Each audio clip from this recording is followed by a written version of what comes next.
pentru soția mea Cristina, în grădina lui Ioan. În grădina lui Ion s-o deschis publicnei dom, s-o deschis publicnei dom, 40 de curve dorm, numai Cristina mea n-are somn, tot trăgându-l pe Ion. Ioane, Ioane, toată lumea doarme, numai eu nu pot să dorm. Dacă dorm mai mult de un ceas, mă trezesc cu un pidarat, mă trezesc cu un pidarat. Foaie verde, barabulă, Cristina mă trage de sule, Cristina mă trage de sule. De la Cristina putea usturoi, nu. Foaie verde, barabulă, fetele mă trag de sule, fetele mă trag de sule.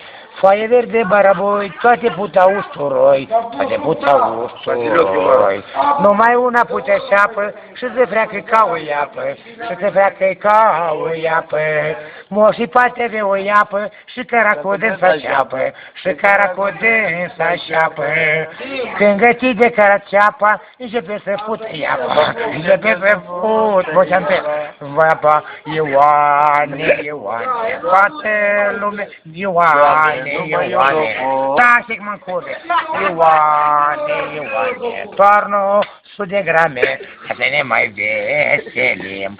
Când se duce una cu care, chiar să întâlni cu bani, că se întâlni cu o Irina în cale, faierim cea între picioare, am o pompă ca o floare, am o pompă ca o floare, Ioane, Ioane, toate, eu mă compun, leleșure, le cuiește mă la pule, le cuiește mă la pule, leleșura nu-i acasă, i-am pus pula pe masă, i-am lăsat acare tot pe masă.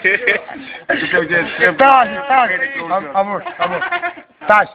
Leleșura când a venit, de la care tu ne-o s-o izghet, de la care tu ne-o s-o izghet.